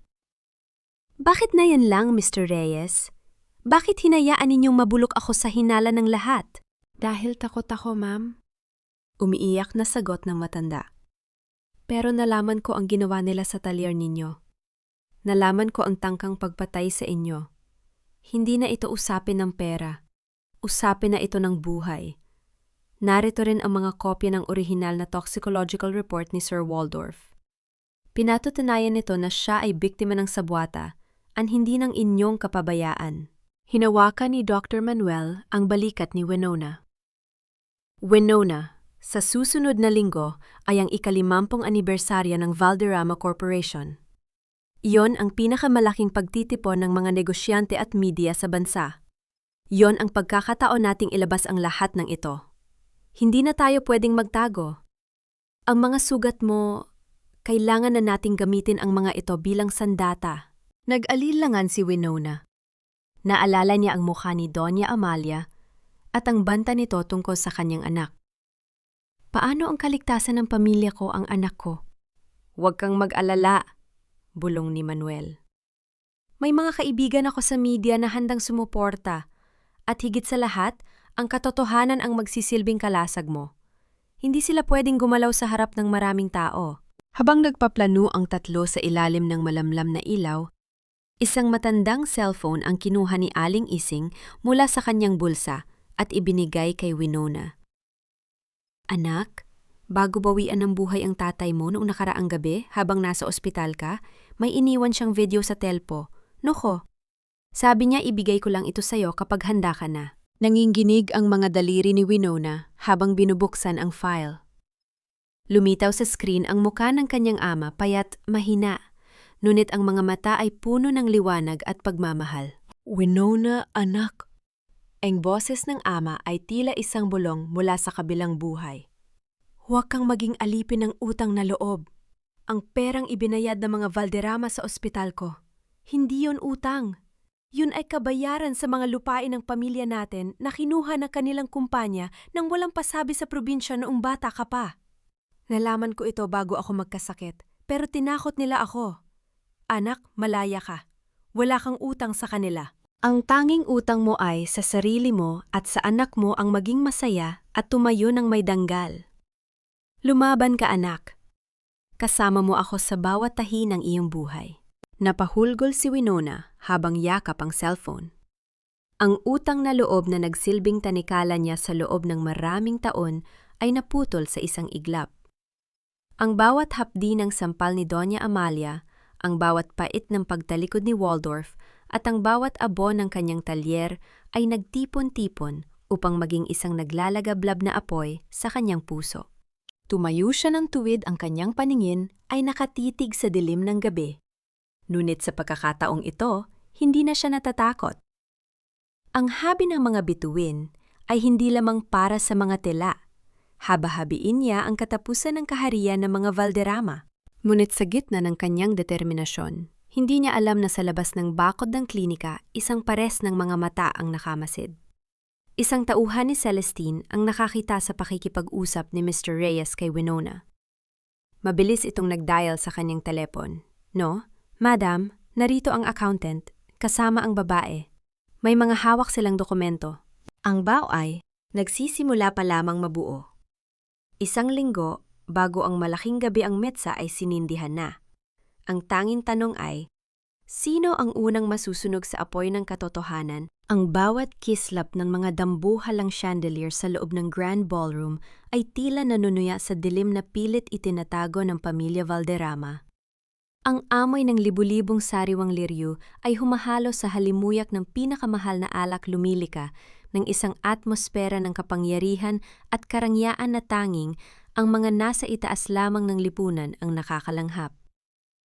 Ngayong gabi, ang ika-50 anibersaryo ng Valderrama Corporation at ang bawat panauhing dumarating ay may suot na maskara ng ngiti habang ang kanilang mga mata ay nagmamasid sa bawat galaw ng mga nasa gitna ng entablado. Sa gitna ng bulwagan si Doña Amalia ay tila isang reyna sa kanyang marang, yang kulay gintong gown.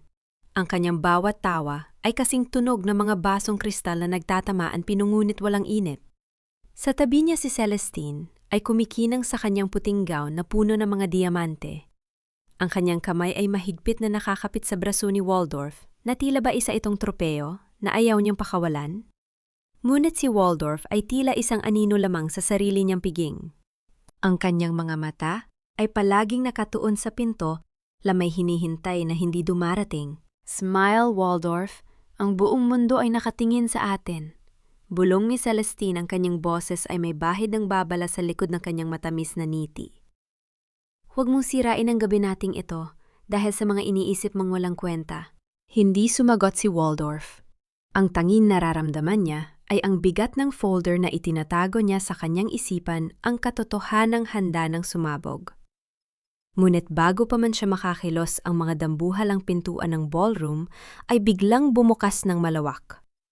Ang ingay ng tawanan at musika ay tila naputo ng isang matalim na gunting. Isang babae ang pumasok. Hindi siya nakasuot ng gown na gawa sa Paris at wala siyang mga diamanteng kumikinang sa leeg. Nakasuot siya ng isang simpleng asul na damit, ngunit ang kanyang balikat ay balot ng isang pamilyar na tela ang habe ng mga bituin.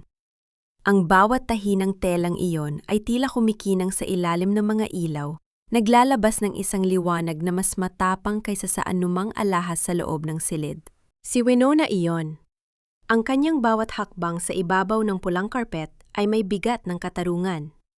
Ang kanyang muka na dati ay palaging nakayuko sa takot, ngayon ay nakatinggala ng may danggal.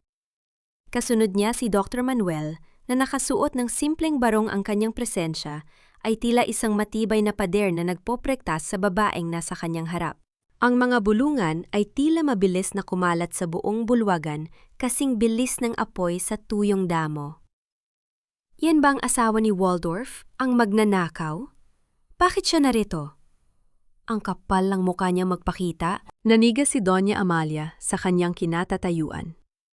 Ang kanyang hawak na baso ay bahagyang nanginig sapat na upang ang alak ay tumapon sa kanyang mamahaling gown.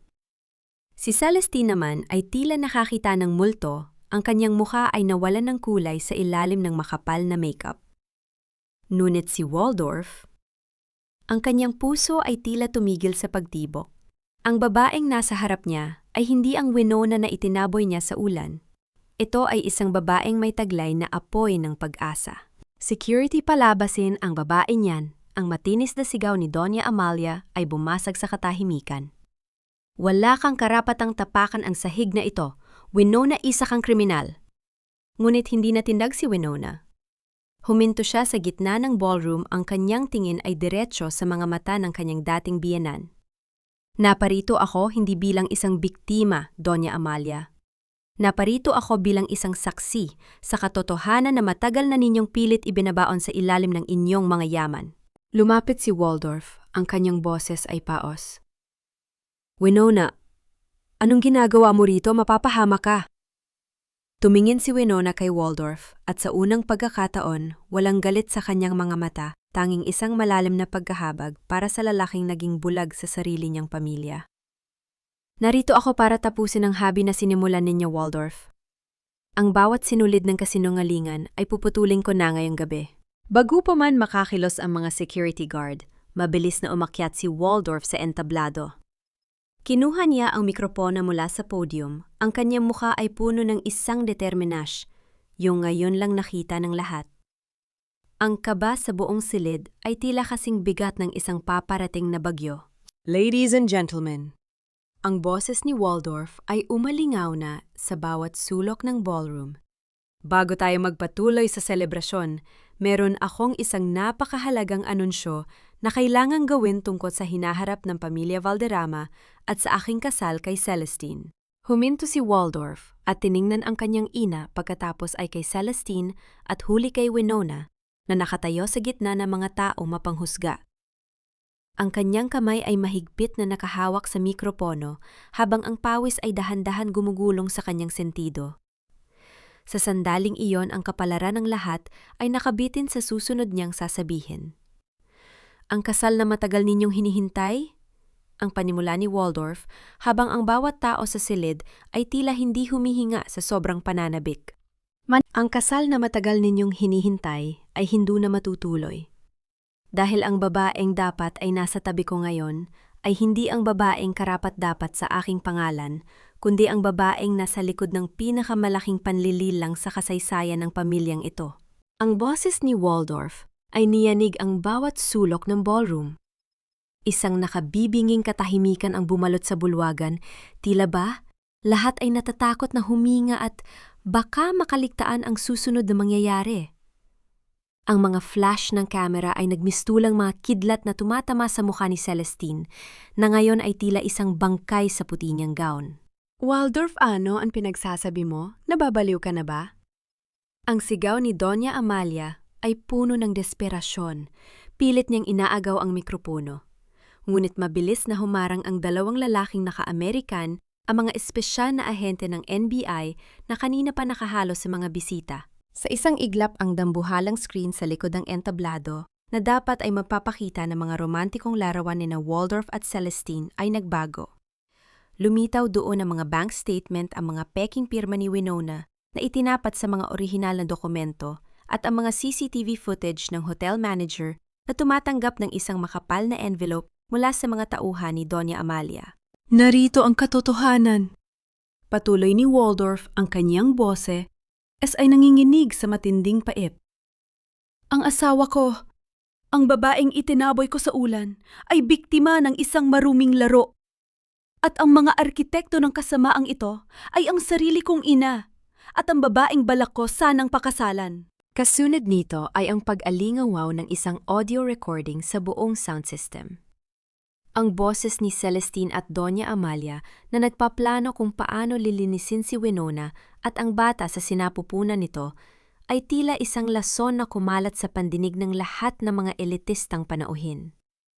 Ang mga bulungan ng panghuhusga ay napalitan ng mga buntong hininga ng sindak at pandidiri. Hindi totoo yan, gawa-gawa lang yan, Waldorf. Pinapakialaman nila ang isip mo? Hysterical na sumigaw si Celestine, pilit siyang sumusugod kay Winona. Ngunit bago pa man siya makalapit, ay hinarang na siya ng mga ahente. Ang tunog ng pag-click ng poses sa kanyang mapuputing pulso ay tila isang huling hatol na bumasag sa kanyang ambisyon. Lumingon si Winona kay Doña Amalia.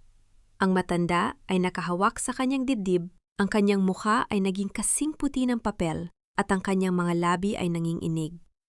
Ang kapangyariang dati ay hawak niya ay tila buhangin na dahan-dahang umaagos sa kanyang mga daliri. Dahan-dahang lumapit si Winona, ang bawat hakbang niya ay puno ng bigat ng 3 taon na pagtitiis. Sinasabi ninyo na ako ay basura, Doña Amalia.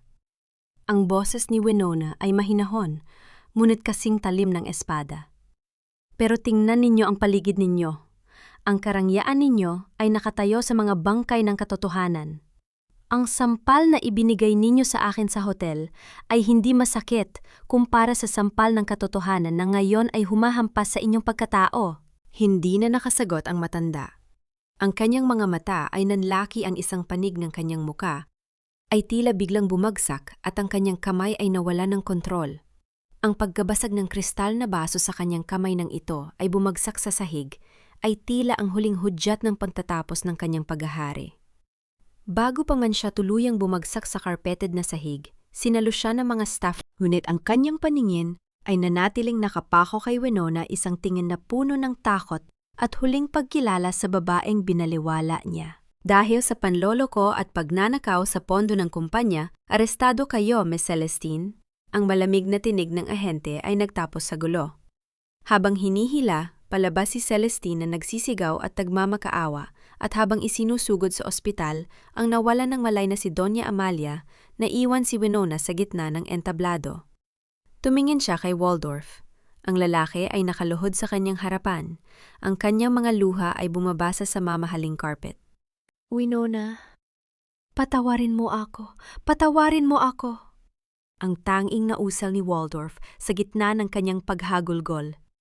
Tiningnan ni Winona ang lalaking minahal niya, ang lalaking naging sanhi ng kanyang pinakamalaking pighati. Sa sandaling iyon ang galit ay wala na tanging isang malalim na pagod ang natira. Inayos niya ang kanyang habi ng mga bituin sa kanyang balikat. Hinawakan ang kanyang tiyan at tumalikod. Ang gabi ng paghuhukom ay tapos na. Ngunit para kay Winona, ang tunay na laban para sa kanyang kapayapaan ay nagsisimula pa lamang. Ang bawat tunog ng monitor ng puso sa loob ng pribadong silid ng ospital ay tila isang patak ng oras na walang saysay. Nakahiga si Doña Amalia sa gitna ng puting higaan, ang kanyang katawan ay tila isang bilangguan ng sarili niyang laman. Ang kanang bahagi ng kanyang muka ay bahagyang nakalaylay at ang kanyang mga mata, ang mga matang dati, ay nagdidikta ng kapalaran ng libu-libong tao, na yon ay tila mga bintana na lamang ng isang abandonadong gusali. Naririnig niya ang lahat, nauunawaan niya ang bawat salitang binibitawan ng mga nurse.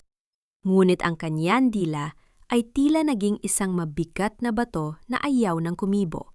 Ito ang kanyang parusa, ang mabuhay sa gitna ng katahimikan habang ang kanyang pangalan ay dahan-dahang binubura ng kahihiyan sa labas ng ospital. Ang mga kaibigang dati ay yumuyukod sa kanya ay wala na. Ni isa ay walang nagpadala ng bulaklak. Ang tanging kasama niya ay ang puting pader at ang pagsisising huli na para bigyang buhay. Samantala sa likod ng rehas ng kulungan ang mga kamay ni Celestine na dati ay puro diamante ay puno na ng dumi at kalawang. Ang kanyang magandang gown ay napalitan ng kulay kahel na uniforme at ang kanyang matinis na boses ay naglaho na sa gitna ng mga hiyaw ng ibang bilanggo. Ang bawat gabi niya ay puno ng takot dahil ang mga taong dati niyang minaliit ay sila na ngayong may kapangyarihan sa loob ng madilim na selda. Ang yaman na kanyang ninakaw ay hindi makakabili ng kalayaan mula sa kanyang sariling konsensya. Sa kabila ng lahat ng ito si Waldorf ay tila isang aninong naglalakad sa mga eskinita ng tondo. Bit-bit ang isang itim na bag na puno ng mga dokumento at mga check huminto siya sa harap ng dampa ni Winona. Ang bawat hakbang niya sa putik ay tila pagtapak sa sariling niyang danggal na kusa niyang ibinagsak. Winona! Winona, kausapin mo ako. Ang boses ni Waldorf ay paos puno ng desperasyon habang nakatayo siya sa labas ng maliit na pinto. Ang tunog ng pag-ikot ng electric fan sa loob ay tila isang pader na naglalayo sa kanila. Dahan-dahang bumukas ang pinto. Lumabas si Winona, suot ang isang simpleng duster, ngunit ang kanyang tindig ay kasing tatag ng isang reyna. Wala na ang takot sa kanyang mga mata, tanging ang isang malalim at malamig na kapayapaan ang nananahan doon. Bakit ka pa narito, Waldorf? Tapos na ang palabas. Nakuha ninyo na ang gusto ninyo. Ang boses ni Winona ay mahinahon, ngunit ang bawat salita ay may talim na, tila humihiwa sa hangin. Naparito ako para ibigay ang lahat ng ito. Nauutal na sabi ni Waldorf habang inilalabas ang mga dokumento. Lahat ng ari-arian ko, lahat ng pondo ng kumpanya na nararapat sa'yo, pati ang pagkilala sa anak natin. Gusto kong bumawi. Gusto kong ayusin ang lahat. Patawarin mo ako, Winona. Magsimula tayong muli. Lumuhod si Waldorf sa maputik na lupa ang kanyang mamahaling pantalon ay nababasa ng dumi ng kalsada. Ang kanyang mga luha ay pumatak at humalo sa alikabok isang pagpapakumbaba na hindi kailanman inakala ng sinumang nakakakilala sa kanya. Gagawin ko ang lahat. Kahit maging alipin mo ako, huwag mo lang kaming talikuran ng anak natin. Tumingin si Winona sa lalaking nasa kanyang paanan. Sa sandaling yon, naalala niya ang bawat hapdi ng sampal, ang lamig ng ulan noong gabing itinaboy siya, at ang pait ng gutom na dinanas niya habang binubuo ang kanyang anak. Tumingin siya sa bag na puno ng pera at mga dokumento. Ang pira-pirasong baso, Waldorf, kahit anong galing ng pandikit na gamitin mo, hinding-hindi na muling magiging buo at kasing linis ng dati. Ang boses ni Winona ay puno ng pighati na nauwi sa katatagan. Hindi mo mabibili ng check ang bawat luhang pumatak sa aking unan. Hindi mababayaran ng mga ari-arian mo ang bawat sipa ng anak ko na kailanman ay hindi mo naramdaman dahil itinuri mo kaming basura. Pero ang bata, kailangan niya ng ama, pagsusumamo ni Waldorf. Kailangan niya ng proteksyon, at ako iyon, sagot ni Winona. Tatanggapin ko ang pagkilala mo sa kanya sa papel, dahil karapatan niya yon. Pero ang pera mo, ibigay mo yon sa mga charity clinic at sa mga taong kasing hirap ko na ginitgit ninyo sa loob ng maraming taon. Hindi ko kailangan ng yaman ng mga Valderrama para maging marangal. Tumalikod si Winona at pumasok sa loob, iniwan ang pinto na bahagyang nakabukas. Ang tunog ng paglock ng pinto ay tila isang huling hatol. Naiwan si Waldorf na mag-isa sa gitna ng kalsada. Ang ulan ay nagsimulang pumatak na mahina, tila nakikiramay sa kanyang pagkatalo. Sa loob ng dampa, napasandal si Winona sa pinto. Napahawak siya sa kanyang malaki ng tiyan at huminga ng malalim. Ang bawat pintig ng kanyang puso ay nagsasabing malaya na siya. Ngunit sa labas, ang anino ni Waldorf ay nananatili tila isang paalala na ang karma ay hindi lamang tungkol sa parusa, kundi tungkol din sa habang buhay na pangungulila sa mga bagay na binaliwala mo nung nasa iyo pa. Ang bawat paghinga ni Winona ay tila pakikipagbuno sa isang dambuhalang alon. Napilit siyang itinataboy, pabalik sa dalampasigan ng sakit. Nakatayo siya sa harap ng kanyang maliit na bintana sa tondo, pinagmamasdan ang dahan-dahang pag-akyat ng araw sa pagitan ng mga naglalakihang gusali ng Maynila. Ang liwanag ng umaga ay hindi na kasing pait ng dati. Ito ay may hatid ng init na tila humahaplo sa kanyang mga sugat upang tuluyan na itong maghilom. Bumukas ang pinto at pumasok si Waldorf. Hindi na siya ang mapagmataas na tagapagmana ng mga Valderrama. Ang kanyang mga mata ay malalim, ang itim na bilog tanda ng mga gabing walang tulog, at ang kanyang tindig ay tila isang punong unti-unti nang nababali sa bigat ng sariling pagsisisi. May hawak siyang isang puting folder, ang huling alay niya, para sa babaeng kailanman ay hindi na niya muling maangkin. Narito ang dokumentong hiningi mo, Winona. Ang boses ni Waldorf ay tila isang bulong na nanggagaling sa kailaliman ng isang hukay. Ipinapangako ko sa harap ng batas at ng Diyos na hindi ko kailanman gagambalain ang paglaki ng anak natin. Ibinibigay ko sa iyo ang buong karapatan. Malayo ka na sa akin. Malaya na kayo. Dahan-dahang kinuha ni Winona ang folder. Ang pagdampi ng kanilang mga daliri ay nagdulot ng isang kuryente ng alaala, ngunit mabilis itong pinutol ni Winona. Binasa niya ang bawat salita. Ito ang kanyang kalayaan, ang katiyakan na ang kanyang anak ay hindi kailanman magiging kasangkapan sa maruming laro ng kapangyarihan. Salamat, Waldorf, maikling sagot ni Winona. Tumingin siya ng diretso sa mga mata ng lalaki. Ito ang pinakamagandang regal ang naibigay mo sa akin sa loob ng 3 taon. Winona, wala na ba talaga? Pagsusumamo ni Waldorf, ang kanyang boses ay nanginginig. Kahit isang maliit na puwang para sa pag-asa, gagawin ko ang lahat, hihintayin kita kahit habang buhay. Umiling ng dahan-dahan si Winona. Ang pag-ibig, Waldorf, ay parang tilang hinabi. Kapag nilaslas mo ito ng paulit-ulit, wala nang natitira, kundi mga himaymay na hindi na pwedeng pagdugtungin. Pinatawad na kita. Hindi dahil karapat-dapat ka, kundi dahil ayaw kong lumaki ang anak ko sa isang pusong puno ng put. Pero ang pagbabalik yon ay isang pahinang tinapos ko na nung gabing itinaboy mo ako sa ulan. Ngunit bago pa man makasagot si Waldorf, isang matinding kirot ang gumuhit sa buong katawan ni Winona.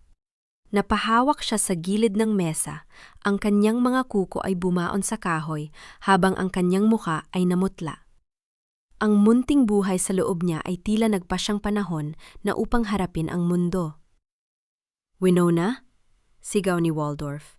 Mabilis siyang lumapit upang alalayan ang babae.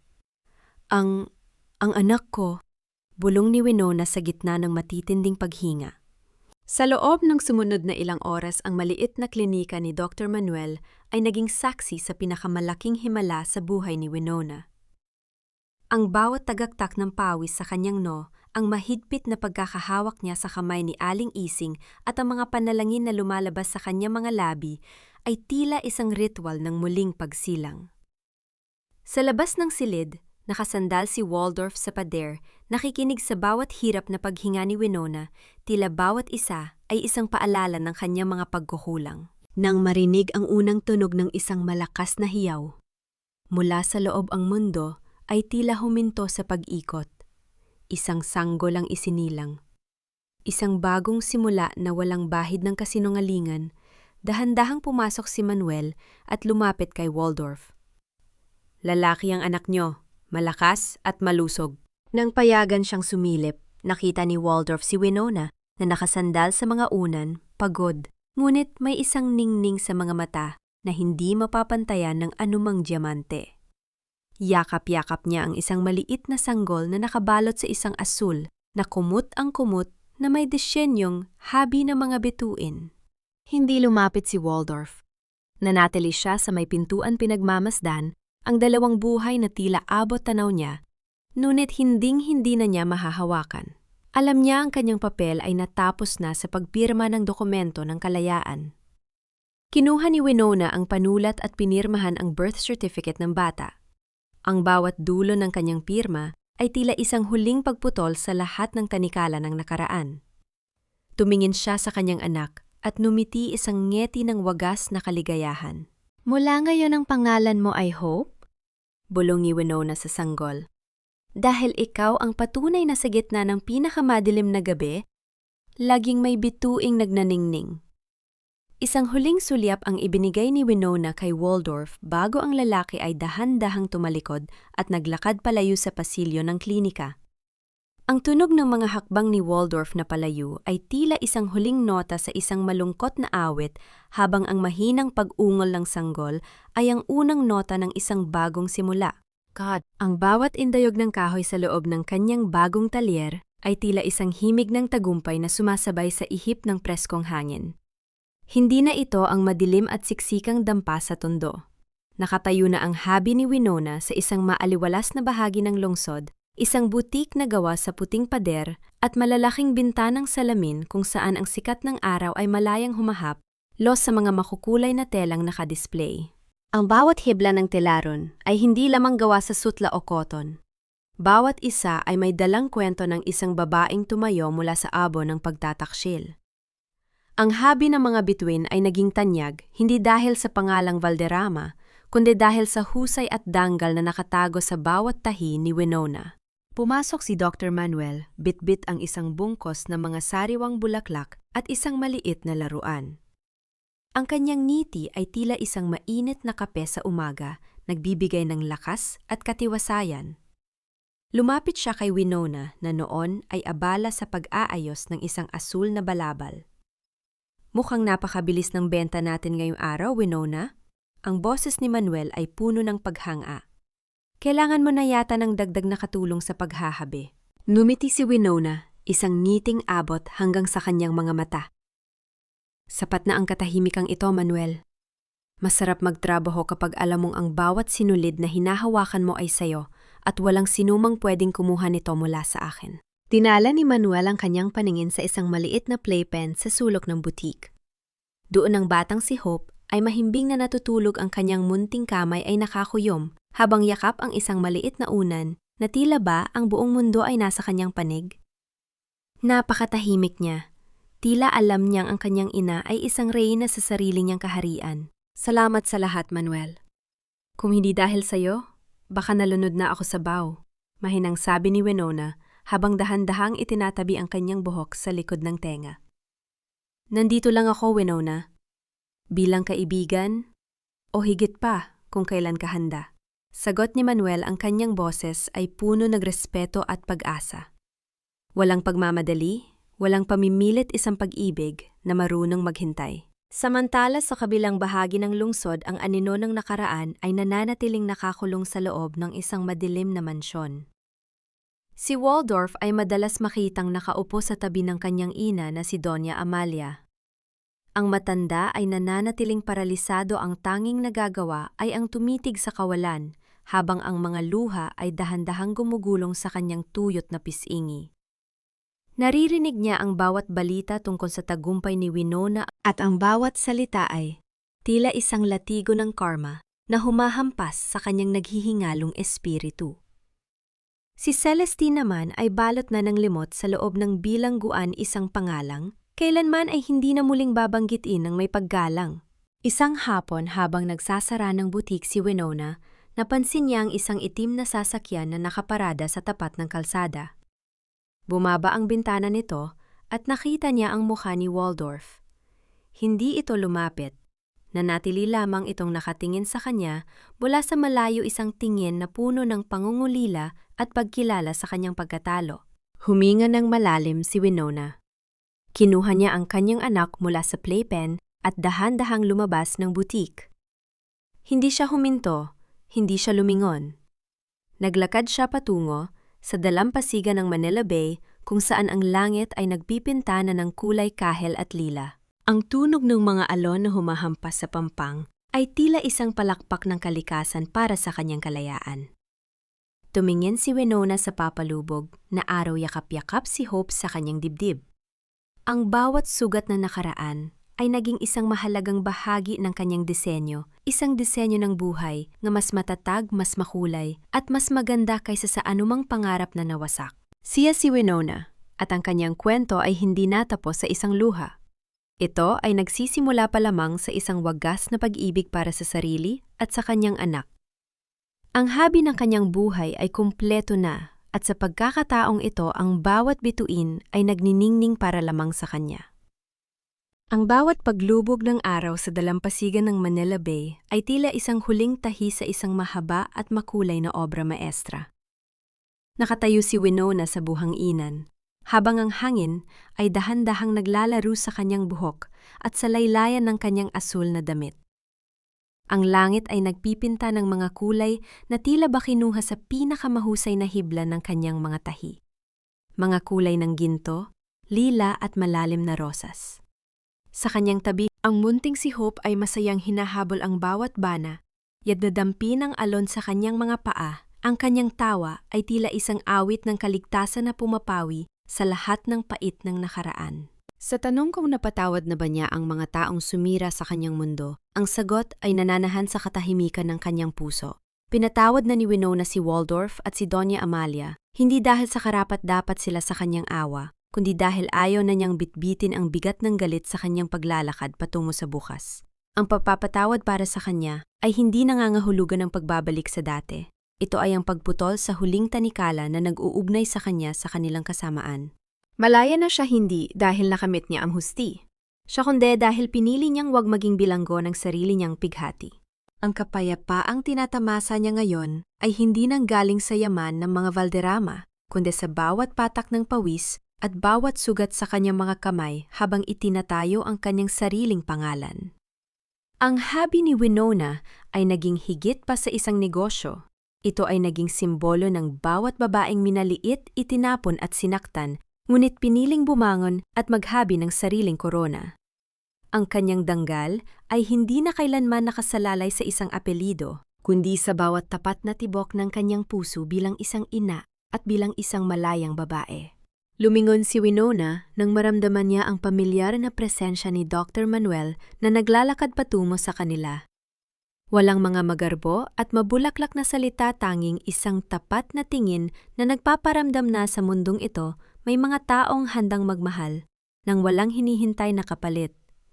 Hindi niya alam kung ano ang dala ng bukas, ngunit sa unang pagkakataon, hindi na siya natatakot sa dilim. Ang bawat bituin sa langit ay tila mga saksi sa kanyang tagumpay. Isang tagumpay na hindi nasusukat sa ginto, kundi sa kakayahang numiti habang yakap ang bukas. Ang aral na iniwan ng kanyang kwento sa bawat pusong nakikinig ay simple, ngunit malalim. Ang utang na loob ay hindi kailanman dapat maging bayad para sa iyong kaluluwa. Ang tunay na kayamanan ay ang pagrespeto sa sarili, at ang pinakamagandang disenyo ng buhay ay ang disenyong ikaw mismo, ang humabi, gamit ang mga sinulid ng katapangan, pagtitiis at wagas na pagmamahal. Dahan-dahang binuhat ni Winona si Hope at hinalikan ito sa no, habang ang huling sinag ng araw ay naglalaho sa abot tanaw. Ang gabi ay dumarating, ngunit alam ni Winona na bukas muling sisikat ang araw at ang kanyang mga kamay ay handa ng maghabi ng mas marami pang pangarap. Ang huling sinag ng araw sa Manila Bay ay nagiiwan ng isang pangakong tapos na ang lahat ng baw para kay Winona. Sa gitna ng katahimikang kasunod ng bawat alon, nahanap na ng kanyang puso ang tunay na kapayapaan na hindi kailanman mabibili ng ginto. Mga mahal kong tagapakinig, maraming salamat sa pagsama sa akin sa bawat hakbang ng mahaba at madamdaming paglalakbay na ito. Habang binubuo ko ang bawat kabanata, hindi ko mapigilang mapaluha, lalo na sa bahagi kung saan ang balabal na hinabi ni Winona nang may pag-ibig ay nahulog at tinapakan sa malamig na sahig ng hotel, isang sandali na tila tinalikuran na siya ng buong mundo. Ang kwentong ito ay alay ko sa inyo, hango sa mga tunay na pighati at tagumpay na madalas nating makita sa paligid, ngunit madalas ay hindi napapansin. Ang ating buhay ay parang isang piraso ng habi ng mga bituin. Maaaring may mga kamay na susubok na laslasin ang ating mga sinulid at sirain ang ating disenyo. Ngunit, tandaan ninyo, ang isang hiblang na putol ay hindi na kailangang pilit na idugtong sa lumang habi. Sa halip, gamitin natin ang mga bagong sinulid ng ating katatagan upang makabuo ng isang mas matibay at mas marangal na kasuotan para sa ating kaluluwa. Ang bawat sugat ay nagiging bahagi ng sining na nagpapatunay kung gaano tayo katapang. Sa inyong palagay, tama ba ang naging desisyon ni Winona na wag nang balikan si Waldorf sa kabila ng pagmamakaawa nito? Gusto ko ring malaman na saan kayo ngayon habang pinakikinggan ang huling bahaging ito. Baka kayo ay nagluluto ng hapunan, nagtiiklop ng mga damit, o baka naman ay nagpapahinga na matapos ang isang nakapapagod na araw. Ibahagi ninyo sa akin ang inyong mga nararamdaman sa comment section sa ibaba. Dito ay palaging may nakahandang makinig sa inyong mga kwento. Huwag niyo ring kalimutang i-like at i-share ang video na ito upang makapaghatid tayo ng pag-asa sa iba pang mga kababaihan. Nawa ay manatili kayong matatag at laging piliin ang inyong sariling kapayapaan. Hanggang sa muli nating paglalakbay sa mundo ng mga kwentong may puso. Pamagat ng kwento, ang habi ng mga bituin ang pagbangon ni Winona. Lahat ng mga tauhan at sitwasyon sa kwentong ito ay katang-isip lamang na nilikha para sa layuning magbigay aliw at maghatid ng positibong mensahe.